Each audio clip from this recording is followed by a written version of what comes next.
So today we are going to start our new chapter number 9, जिसका नाम है Some Applications of Trigonometry. Okay, so basically इसमें हमें trigonometric के applications के बारे में पढ़ना है कि किस तरीके से हम ट्रिग्नोमेट्री का यूज़ करके रियल लाइफ में हम कैसे ट्रिग्नोमेट्री का यूज़ कर सकते हैं. सो अब हमें पीछे का पढ़ाई होगा. क्या साइन की वैल्यू क्या होती है, कॉस की क्या होती है, टेन की क्या होती है, कॉसेक का क्या होता है, सेक का क्या होता है, और देन कॉट का क्या होता है ना. क्या होता है साइन का, पंडित क्या था, मैं तो भूल ही जाता हूँ. पाकिस्तान है ना, पाकिस्तान भूखा प्यासा, हिंदुस्तान हरा भरा. ओके, अब कॉसेक क्या होता है, कॉसेक जो होता है वो रिवर्स होता है किसका, साइन का. साइन का उल्टा होता है कॉसेक, यानी एच ऊपर चला जाएगा, पी नीचे आ जाएगा. Similarly sec is the reverse of cos, cos का उल्टा होता है सेक, तो ये हो जाएगा एच अपॉन बी. इसी तरीके से कॉट किसका रिवर्स होता है, टेन का, तो टेन का हो जाएगा बी अपॉन पी. ओके, कोई डाउट? नो भी है. इसी तरीके से टेबल्स थे, साइन का टेबल है ना, कॉस का टेबल, टेन का टेबल, ट्रिग्नोमेट्रिक टेबल है ना, बुक में दिया भी हुआ था. तो उन वैल्यूज को देख करके हमें बेसिकली इसको सॉल्व करना है. 60 एंड 90. तो साइन 0 की वैल्यू क्या थी, 0. साइन 30 का क्या था, हाफ. 45 का क्या था, 1/√2. साइन 60 का क्या था, √3/2. और 90 का क्या था, 1. कॉस क्या था, साइन का उल्टा, यानी 1 पहले आएगा, फिर √3/2 हो जाएगा, देन 1/√2 हो जाएगा, देन यहाँ हाफ हो जाएगा, और इधर 0 हो जाएगा. और 10 का क्या फॉर्मूला आता है, 10 का फॉर्मूला आता है साइन अपॉन कॉस. तो इससे हम 10 की वैल्यूज फाइंड कर लेंगे. तो इस तरीके से इन दोनों की मदद से ये पूरा चैप्टर करना है. अब इस चैप्टर में बेसिकली फाइंड क्या करना होता है, हाइट फाइंड करना होता है और डिस्टेंस फाइंड करना होता है. ठीक है, एग्जाम्पल्स देखते हैं, एक्सरसाइज पे आते हैं direct. So moving to the exercise.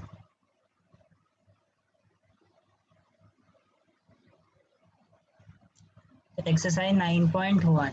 ठीक है, फर्स्ट क्वेश्चन में क्या बोल रहा है कि a circus artist is climbing a 20 metre long rope. ठीक है, 20 metre long rope which is tightly stretched and tight from top of vertical pole. एक हमारे पास वर्टिकल पोल है, इसमें बोला है कि सी फिगर, इसमें तो फिगर बना हुआ है तो इसकी प्रॉब्लम ही नहीं है. ये तुम्हारा वर्टिकल पोल है, A B is vertical pole. ठीक है, और ये कोई पॉइंट है और ये तुम्हारा यहाँ से लेकर के यहाँ तक एक रोप यानी रस्सी बंधी हुई है, इस तरीके से टाइट करके, यानी टाइट स्ट्रेच करके ये रस्सी है, और उस रस्सी की लंबाई कितनी है, 20 metre. So this is 20 metre. Then ये तुम्हारा है पोल, और ये है वो पॉइंट जहाँ पे रस्सी बांधी गई है. इन दोनों के बीच में कुछ डिस्टेंस होगा. सो उसने क्वेश्चन में क्या बोला है, find the height of pole.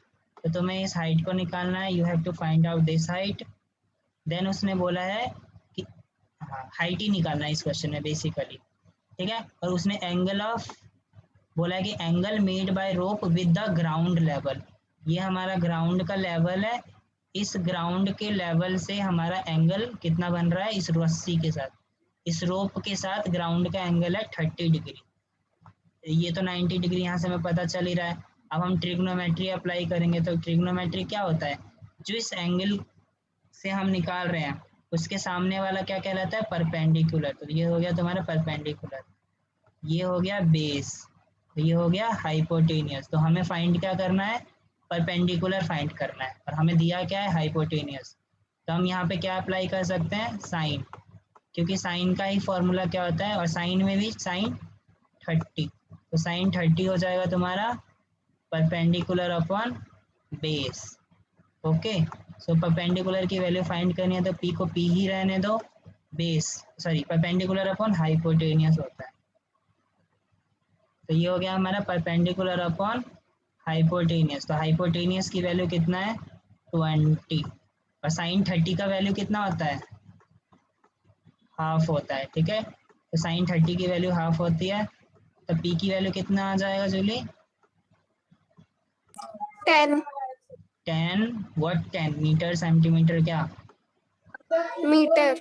10 metre, यानी कि ए बी। ठीक है, तो हाइट ऑफ पोल क्या आ गया हमारे पास, 10 मीटर। तो इस तरीके से हमने इस क्वेश्चन को सॉल्व किया। प्रियांशु समझ आया तुम्हें?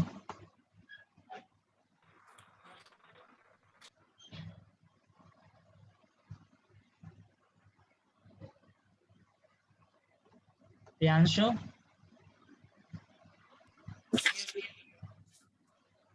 ठीक है। नेक्स्ट क्वेश्चन क्या है,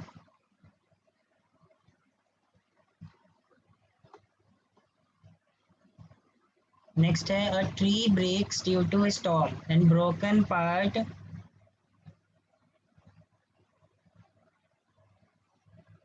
bend so that the top of tree touches the ground making an angle 30 degree with it।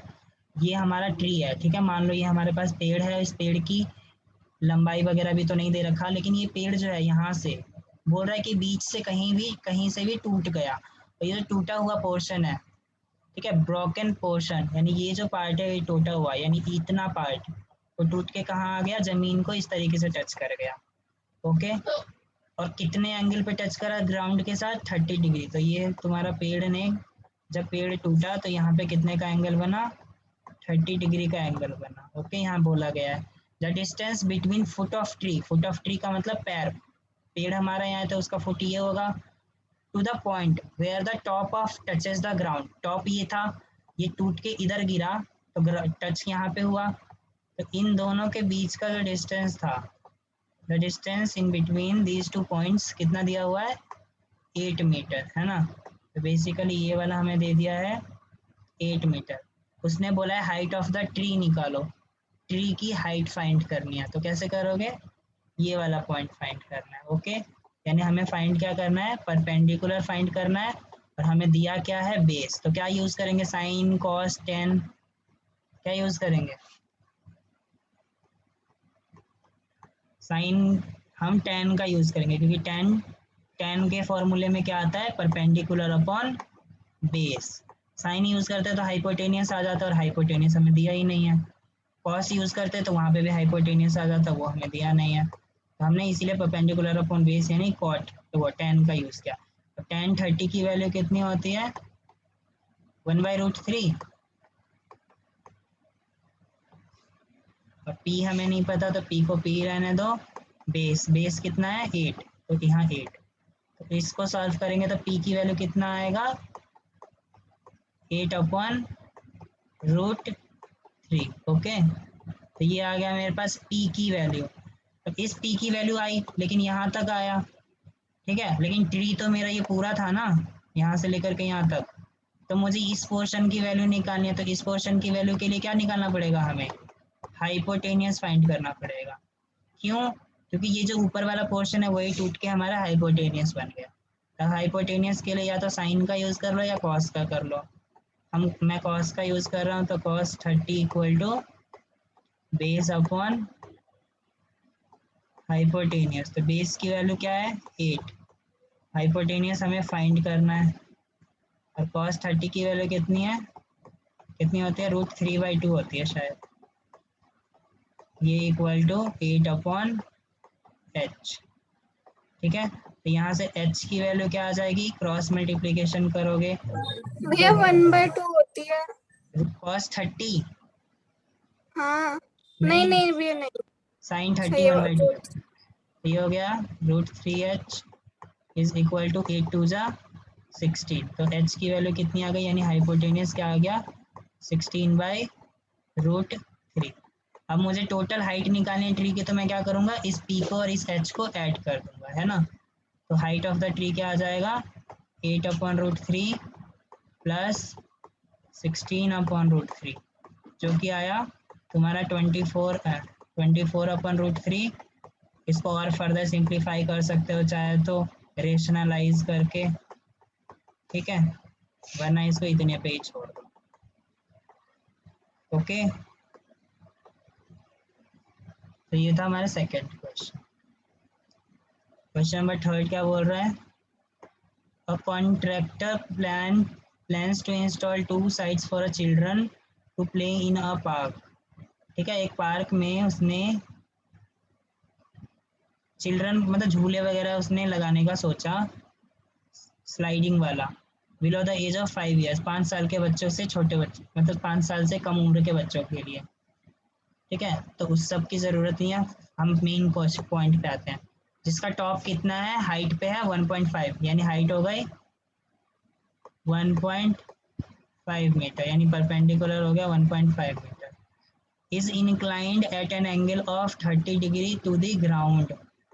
ये 30 डिग्री पे इंक्लाइंड है, तो यहाँ पे बना हुआ है, मैं फिगर इसमें समझा देता हूँ, ये इस तरीके का। तो ये हो गया तुम्हारा हाइट, और ये हाइट कितना बोला है उसने, 1.5 मीटर बोला था। सो ये तुम्हारा हाइट हो गया 1.5। आगे क्या बोला इसने, ये झूला स्लाइडिंग तो ऐसे होती है ना स्लाइड, तो ये स्लाइड जो है वो कितने के एंगल पे इंक्लाइंड है, जमीन के साथ, ग्राउंड के साथ 30 डिग्री। तो ये हो गया तुम्हारा 30 डिग्री। इसके जो इन दोनों पॉइंट्स को ज्वाइन करोगे, ज्वाइन करने के बाद उसने क्या बोला है, ये किसके लिए है, छोटे बच्चों के लिए जो 5 साल से कम उम्र के हैं। ठीक है, आगे बोला है, ये फिगर तो हो गया उसके लिए। अब उसने बोला कि एक ऐसा ही सेम झूला लगाना है उनको, लेकिन अब की बार जो है वो हाइट कितनी है, 3 है, और एंगल कितना है, 60 डिग्री, क्योंकि बड़े बच्चे के लिए तो थोड़ा ज़्यादा ही एंगल लगेगा। सिमिलरली ये हुआ, दो कंडीशंस बनी। अब उसने दोनों कंडीशंस के लिए बोला है कि what should be the length of slide. Length of slide का मतलब ये वाली लेंथ कितना होगा, तो इस लेंथ को बोलते क्या है, एच, यानी हाइपोटेनियस। तो बताओ, तुम्हें परपेंडिकुलर दिया हुआ है, हाइपोटेनियस निकालना है, तो क्या यूज करेंगे, sin 30, है ना। बस इसका याद रखना, sin 30 की वैल्यू पुट करोगे तो तुम्हारे पास ये आ जाएगा 3 मीटर। सिमिलरली यहाँ पे हाइट निकालना है, परपेंडिकुलर दिया है तो साइन का यूज करेंगे, तो ये आ जाएगा हमारे पास हाइट। तो दोनों दोनों स्लाइड की लेंथ हो गई 3 मीटर √3 मीटर। नेक्स्ट है क्वेश्चन नंबर 4। क्वेश्चन नंबर 4 क्या बोल रहा है, the angle of elevation of top of tower from a point on a ground. ठीक है, एक टावर है, मान लो दिस, ये तुम्हारा टावर है, इस टावर के टॉप पे यानी इस पॉइंट से एक ग्राउंड पे पॉइंट है, जमीन पे पॉइंट है, इनका angle of elevation, angle of elevation इसे बोला जाता है, इस ये जमीन के साथ जो होता है उसका एंगल ऑफ एलिवेशन बोलते हैं, और ऊपर इस तरीके का अगर बोले एंगल ऑफ डिप्रेशन, तो मतलब ये वाला एंगल। ठीक है, तो 30 डिग्री एंगल ऑफ एलिवेशन है, किसके साथ है, foot of tower. Foot of tower का मतलब ये टावर है, ये पॉइंट्स है, इन दोनों पॉइंट्स को ज्वाइन करेंगे इस तरीके से, और ये डिस्टेंस कितना दे रखा है, 30 मीटर। अब हमें हाइट फाइंड करना है, तो मुझे क्या दिया है, बेस दिया है, और मुझे हाइट निकालना है, तो मैं क्या यूज करूंगा, साइन यूज करूंगा, टेन यूज करूंगा, दिव्यांश।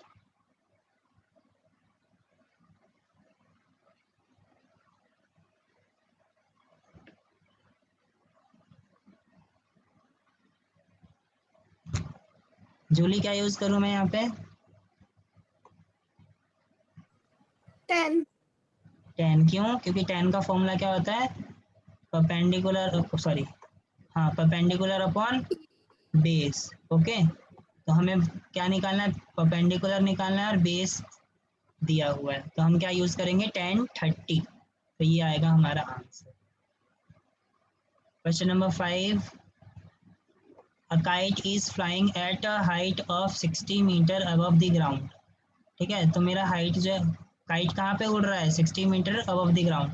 तो मान लो ये तुम्हारा पॉइंट है जहाँ से काइट की रस्सी इस तरीके से होती है, तो और इसकी हाइट कितनी है, कितने की हाइट पे वो उड़ रहा है, 60 मीटर। तो ये हो गया तुम्हारा ये वाला 60। String attach to kite is temporally ties to a point on a ground. इसको कहाँ पे बांधा गया है, एक पॉइंट पे बांधा गया है जो कि ग्राउंड पे है। The inclination of string with ground, ground के साथ इसका एंगल कितना हो रहा है, 60 डिग्री। ठीक है, आगे उसने क्या बोला है, length of string. Length of string का मतलब ये वाला, यानी एच फाइंड करना।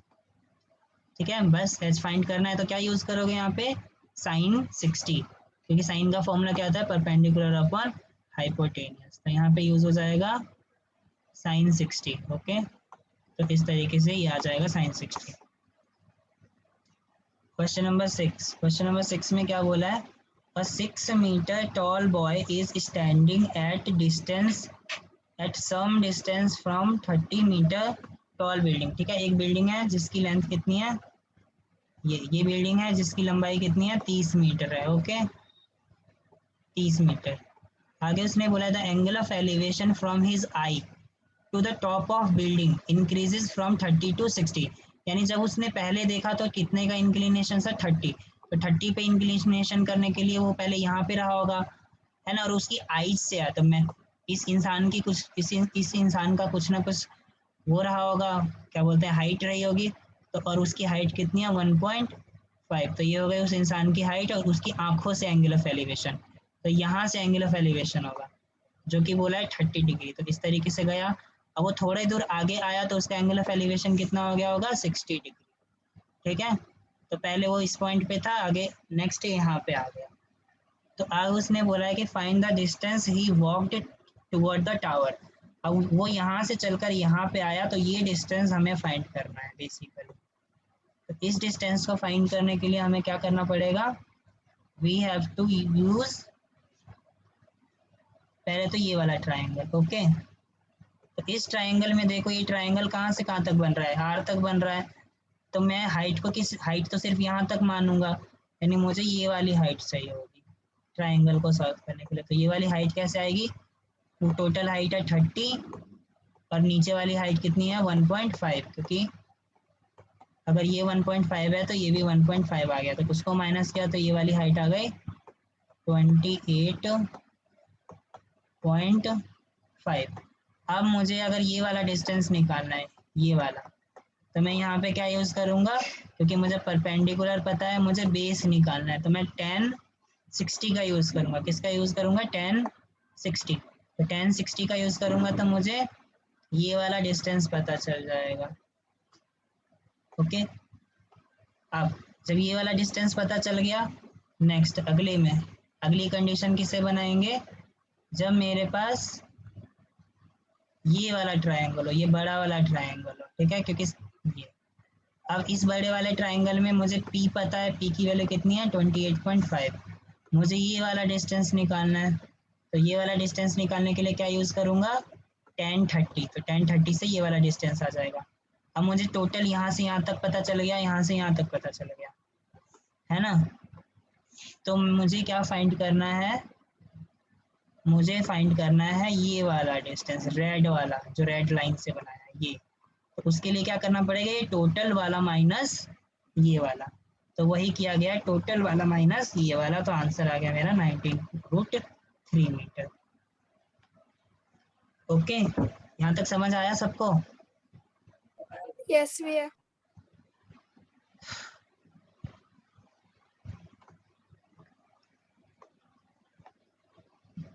नेक्स्ट कौन सा क्वेश्चन था ये, 6th। 7th क्या बोला है, from a point on a ground the angle of elevation of bottom and top of a transmission tower, जो कि फिक्स किया गया है 20 मीटर हाई बिल्डिंग पे। ठीक है, यानी कि एक हाइट है, और वो हाइट कितनी है तुम्हारी, 20 मीटर है। ये है तुम्हारा 20 metre.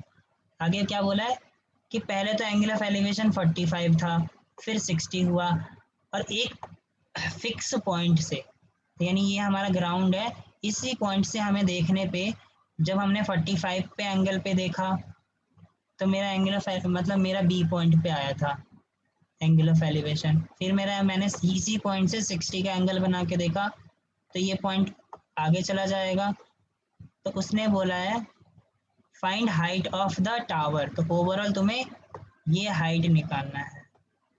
Height of the tower का मतलब ये डिस्टेंस। तो कैसे निकालोगे, पहले छोटे वाले ट्रायंगल को सॉल्व करोगे। तो छोटे वाले ट्रायंगल को सॉल्व करने के लिए क्या चाहिए मुझे, ये वाली वैल्यू चाहिए, है ना। तो मैं, और परपेंडिकुलर मुझे दिया है, तो इसके लिए क्या यूज़ करूँगा, टेन, क्योंकि मुझे बेस चाहिए, तो परपेंडिकुलर अपॉन बेस, तो 1045 का यूज़ करेंगे क्योंकि एंगल कितना है यहाँ पे 45। तो ये आ गया मेरा 20 मीटर, यानी नीचे वाला डिस्टेंस कितना आ गया 20 मीटर। अब मुझे अगर ये वाला डिस्टेंस फाइंड करना है तो मैं कौन से वाले ट्रायंगल का यूज़ करूँगा, बड़े वाले ट्रायंगल का यूज़ करूँगा। तो बड़े वाले ट्रायंगल को यूज़ करने पे मुझे क्या पता चलेगा, ये वाला ट्रायंगल के लिए मुझे नीचे वाला बेस पता है, मुझे परपेंडिकुलर निकालना है। तो मैं 1060 का यूज़ करूँगा, तो मेरे पास ये आ जाएगा, है कि नहीं। तो हाइट ऑफ ट्रांसमिशन टावर क्या आ जाएगा, तो मुझे, सॉरी बच्चों, हमें ये वाला डिस्टेंस निकालना है, ठीक है। क्योंकि ये टावर कहाँ बनाया गया है, ध्यान से पढ़ो question. Top of transmission tower fixed at top of 20 metre high building.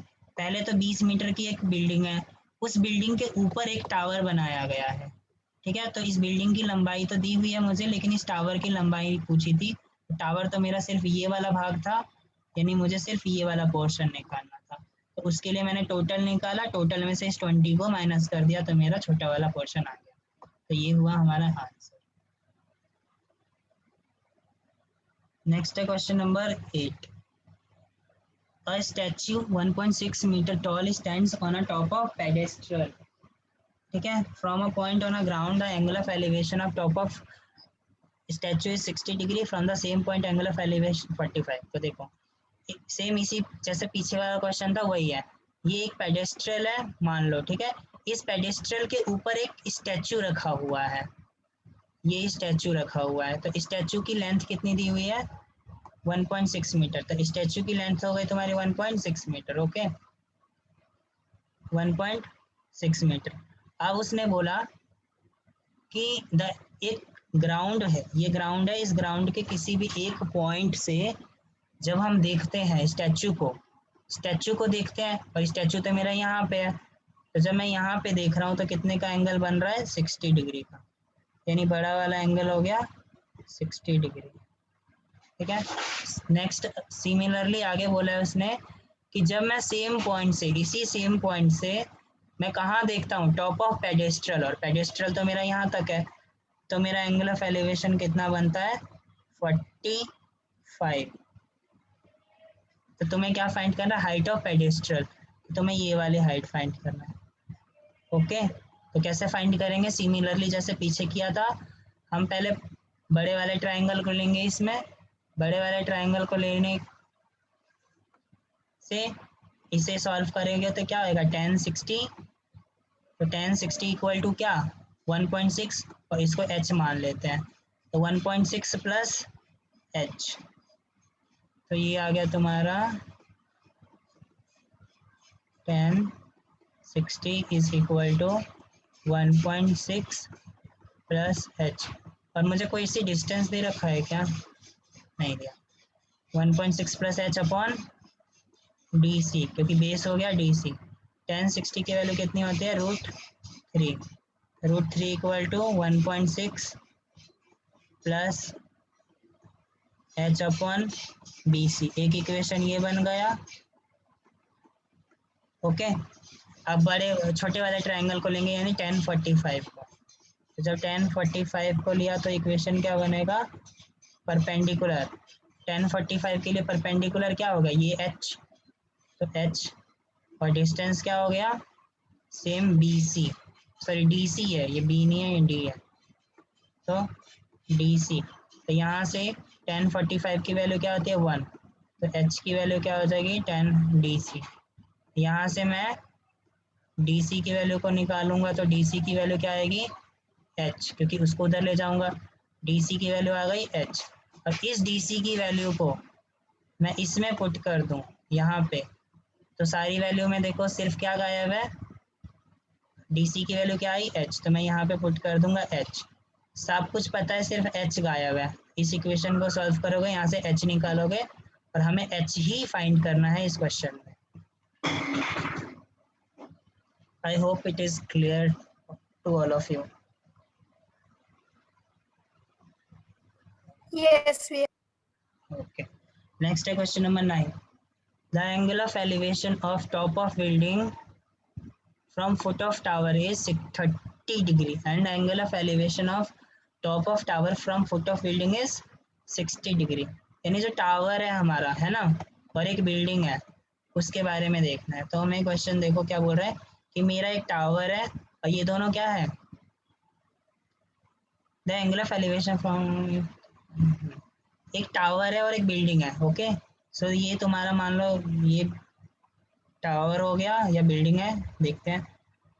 हाँ, ये बिल्डिंग है तुम्हारा ए बी और ये बी डी सी तुम्हारा टावर है, और इस टावर की लेंथ कितनी दे रखी है, 50 मीटर, है ना, 50 मीटर, और बिल्डिंग की हाइट नहीं दे रखी है, तो तुम्हें ये फाइंड करना है। और उसने क्या बोला है, the angle of elevation of top of building. Top of building कहाँ है, टॉप ऑफ बिल्डिंग यहाँ पे है, from foot of tower, from foot of tower का मतलब यहाँ पे है। तो इसीलिए ये वाला फिगर इस तरीके का बना। हमें क्वेश्चन को देख के कैसे पता चलता कि मुझे फिगर इस तरीके से बनाना है। हो सकता था कि बिल्डिंग और टावर एक दूसरे के अपोजिट, सामने सामने है, मतलब एक जस्ट बगल में है, एक दूसरे के ऑपोजिट नहीं है, है ना। तो इस फिगर का पता कैसे चला, एंगल ऑफ एलिवेशन से। उसने बोला जो मेरा एंगल ऑफ एलिवेशन है वो बिल्डिंग के टॉप से टावर के फुट पे जा रहा है, और कितने का एंगल ऑफ एलिवेशन बना रहा है, 30 डिग्री का, यानी यहाँ पे बना 30 डिग्री का एंगल। आगे उसने बोला कि angle of elevation of top of tower from foot of building, top of tower से फुट ऑफ बिल्डिंग पे कितना का बन रहा है, 60 डिग्री। तो ये दिख रहा होगा, दो ट्राइंगल बन गए, एक ट्राइंगल को सॉल्व करोगे तो बेस आ जाएगा, यानी बड़े वाले ट्राइंगल को सॉल्व करोगे तो बेस आ जाएगा, ठीक है। इस ट्राइंगल को सॉल्व करने पे क्या यूज करोगे, कॉस 60 का यूज करोगे, सॉरी कॉस कह रहा हूँ, परपेंडिकुलर अपन बेस यानी tan 60 का यूज करोगे तो बेस आ जाएगा, ये आ गया। अब वापस से इस वाले ट्राइंगल में, छोटे वाले ट्राइंगल में मुझे परपेंडिकुलर निकालना है, तो वापस से मैं tan का यूज करूंगा, p अपॉन tan 30 करके, तो मेरे पास हाइट आ जाएगा। Question number 10। Two poles of equal height are standing opposite to each other. दो पोल्स हैं, वो दोनों पोल एक दूसरे के ऑपोजिट है। तो मान लो ये एक पोल है, ये दूसरा पोल है ना, और ये दोनों पोल्स क्या है, इक्वल हाइट के हैं, यानी द सेम हाइट का। अगर ये h है तो ये भी h है, एक दूसरे के ऑपोजिट है either side of road which is 80 metre wide. और ये रोड किस तरीके, कितना मीटर चौड़ा है, 80 मीटर चौड़ा है। ओके, सो ये तुम्हें 80 मीटर दिया हुआ है। आगे उसने बोला कि from a point between them on road, ये रोड है, इस रोड के किसी भी एक पॉइंट से angle of elevation top of poles, इन दोनों पोल्स के बीच में जो एंगल ऑफ एलिवेशन है वो कितने कितने का है, 60 का है और 30 का है। ये 60 और ये 30। अब ये 60 क्यों हुआ, ये 60 क्यों नहीं हुआ, तो इसका रीजन क्या है कि पहले 60 डिग्री है तो इसलिए पहला वाला पॉइंट 60 बनेगा, ये 30 है तो इसको 30 बनाओगे। अगर तुम इसको ऑपोजिट भी कर देते, इधर 60 इधर 30, तभी भी कोई फर्क नहीं पड़ता, क्योंकि हाइट जो है वो सेम है। अगर हाइट अलग अलग होती तब डिफरेंस आ जाता। नेक्स्ट बोला है find the height of poles and distance of the pole, यानी तुम्हें क्या निकालना है, हाइट निकालना है और इन दोनों पोल के बीच में डिस्टेंसेस फाइंड करने हैं। ओके, सॉरी, इस पॉइंट का डिस्टेंस फाइंड करना है पोल के साथ, यानी ये वाला डिस्टेंस निकालना है, ये वाला डिस्टेंस निकालना है और h निकालना है। तो कैसे करेंगे, दो इक्वेशन बनाएंगे, इसे हम मान लेंगे x और ये क्या आ जाएगा 80 माइनस एक्स, क्योंकि पूरा x है तो दूसरे आधा, ये क्या हो जाएगा 80 माइनस एक्स। अब इस वाले ट्राइंगल में क्या बनेगा, परपेंडिकुलर अपॉन बेस, यानी tan 60 is equal to perpendicular जो कि मैंने h माना और बेस किसको माना, यहाँ से यहाँ तक यानी x। तो tan 60 की वैल्यू क्या आती है, √3, तो √3 की वैल्यू क्या हो जाएगी, h अपॉन x। तो ये हो गया मेरे पास एक इक्वेशन। सेकंड दूसरा इक्वेशन जब मैं इस वाले ट्राइंगल को सॉल्व करूंगा तो क्या बनेगा, tan कितना एंगल है 1030, तो 1030 इक्वल टू क्या हो जाएगा मेरे पास, हाइट तो h ही था, डिस्टेंस क्या हो गया 80 माइनस एक्स, तो डिस्टेंस हो गया यहाँ पे 80 माइनस एक्स, तो ये होता है 1/√3 is equal to h upon 80 minus X. दो इक्वेशन बन गए, किसी एक यहाँ से x की वैल्यू निकाल, h की वैल्यू निकाल लो चाहे तो h की वैल्यू क्या आ जाएगा √3x, तो जहाँ पे h है वहाँ क्या पुट कर देना है तुम्हें √3x, तो यहाँ पे पुट कर दोगे √3x, तो देखो सारी वैल्यूज गायब हो गई, सिर्फ x, तो यहाँ से x आ जाएगा, x आने का मतलब क्या है ये वाला डिस्टेंस आ गया, यानी एक पॉइंट पता चल गया, उसको 80 में से माइनस कर दोगे तो दूसरा वाला पॉइंट पता चल जाएगा। अब हम इस इक्वेशन में x की जगह अगर वैल्यू पुट कर दे तो यहाँ से मेरा h आ जाएगा, तो h आने का मतलब क्या है मेरे पास हाइट पता चल जाएगा, हाइट ऑफ पोल पता चल जाएगा। समझ आया क्वेश्चन नंबर 10 तक? Yes, भैया। ओके, तो ये मीटिंग बंद होने वाली है, टाइम आउट होने वाला है, तो दूसरी मीटिंग स्टार्ट कर रहा हूँ, उसमें ज्वाइन हो जाना। ओके, अभी ये 6 क्वेश्चन है, इसे भी कंप्लीट करा देंगे अभी।